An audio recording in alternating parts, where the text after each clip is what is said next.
Wait సరిగా అయిపోతే రాత్రిపూట నిద్ర పడతాను అనుకో. నాకు 1 కేజీ ఇవ్వండి. 1 కిలో అయినా? అలాగే.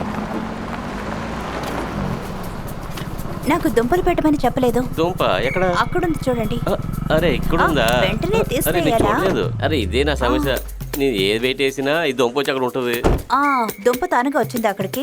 అదే బంగాళదుంప కదా, అందుకే అక్కడ వచ్చేసి. ఏం జరుగుతుంది? ఇతను ఊరినంతా మోసం చేస్తున్నాడు. అరే ఏం లేదు తమ్ముడు, ఈ అమ్మాయి ఊడే చెప్తుంది. ఏయ్, నువ్వు తప్పు చేసి నన్నంటున్నావా? అలాగంతా ఏం లేదు. ఏమైందమ్మా? ఇతను ఏం చేశాడో తెలుసా? అరే అరే చెయ్యి, ఈ దుంప అరే పెట్టి చెయ్యొద్దు అమ్మా. ఏం అరే చేస్తున్నారు ఇటు మీరు? ఇవ్వమ్మా. అరే అరే ఇవ్వు, ఇవ్వండి. ఇవ్వులాగా. ఇటు ఇవ్వమంటుంటే అరే అసలు ఇవ్వమ్మా. ఎందుకు ఇలా మోసం చేసి అరే, బ్రతుకుతున్నారు మీరు? కష్టపడే పిల్ల కదా అమ్మాయి. ఇది ఇప్పుడు మోసం నేను చేస్తున్నావా? పోలీసులు పిలుస్తాను, వాళ్ళే చెప్తారు. రేయ్, నీకు సిగ్గుగా లేదా? ఇంత సంపాదించావు ఇంకా యామరుస్తున్నావు. మిమ్మల్ని దేవుని అనుకొని చెప్తున్నాను.